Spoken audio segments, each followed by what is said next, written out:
The showroom at Low Country Originals certainly lives up to its name. Designs are made of driftwood, burlap, metal, and other natural-looking elements. The most prominent features, however, are oyster shells.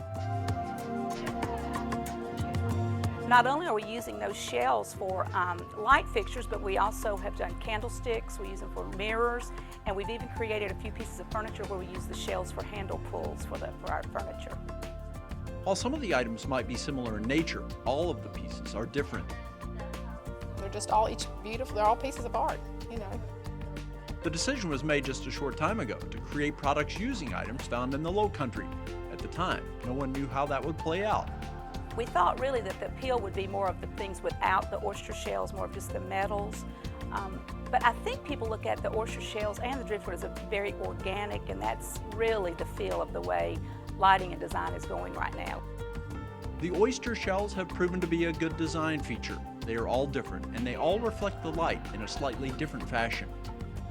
You have different shapes, and it's just the whole ambiance of the coloring and the natural. It's soothing and appealing.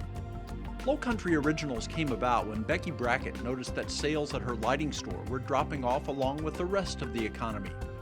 We decided we needed to do something different to actually keep our business going. So instead of having things that look like everything else that's shipped from China, we decided to design and make our own light fixtures.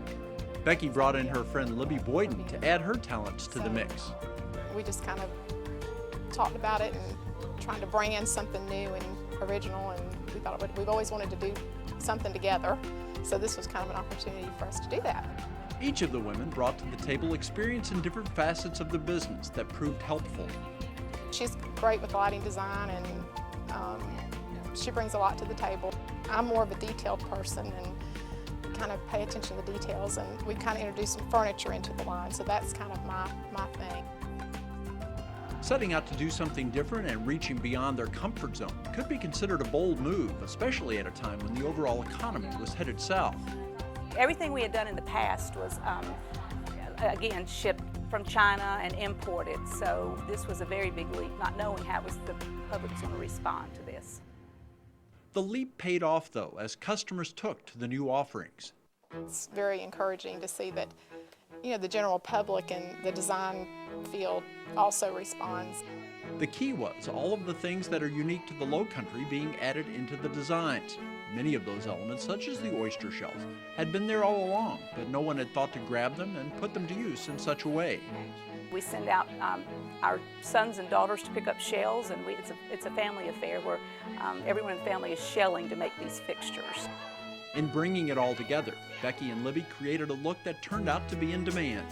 We knew the local people in this area loved it because they could relate to it, but it's amazing. I mean, everyone all up the coast has oyster shells. They're just all different shapes, but people, I think it's just the natural elements that people appreciate. It might not be surprising that oyster shells and such would go over well in this part of South Carolina, but Low Country Originals also went after customers in furniture markets from North Carolina to New York. There was a bit of a learning curve in regard to what the Low Country was all about. We had a lot of people that from the Midwest and that area wanted to know what Low Country was. Now, though, there are plenty of people from outside South Carolina who are aware of the Low Country. It seems like the Low Country feel, which we call it kind of a rustic, elegant feel, is kind of spreading across the nation. While Becky and Libby tapped into something with the Low Country look and feel, they also scored by having their designs handmade in the U.S. It's made in the United States. That's very appealing to the consumer now. Everything's going back to buying American-made again. I think that's very important after this downturn in the economy, that people want to buy and support American-made companies. So that's another thing that's been very good for us.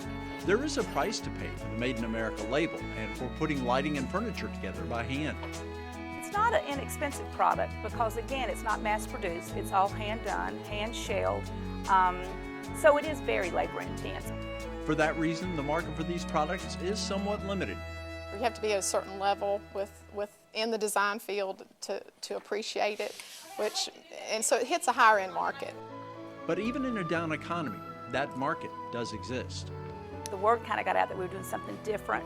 And I think people, with the economy the way it is, I think people are willing to spend if it's something that's different, something that not everyone has. There is enough demand at this point to keep the two women busy and have them thinking about hiring more people to help. There is the fear, though, of becoming overextended. That has really been our biggest problem, is growing too quickly. Honestly, that's something we're working on right now. For now, though, Becky and Libby have a handle on that. They are in a place of dealing with success and reflecting on how their ideas and their efforts have taken them somewhere that they never would have imagined not long ago. Never thought lighting would be so important in our life and furniture. It's kind of a new aspect of making your own products, branding, a line is something I never thought I'd be doing.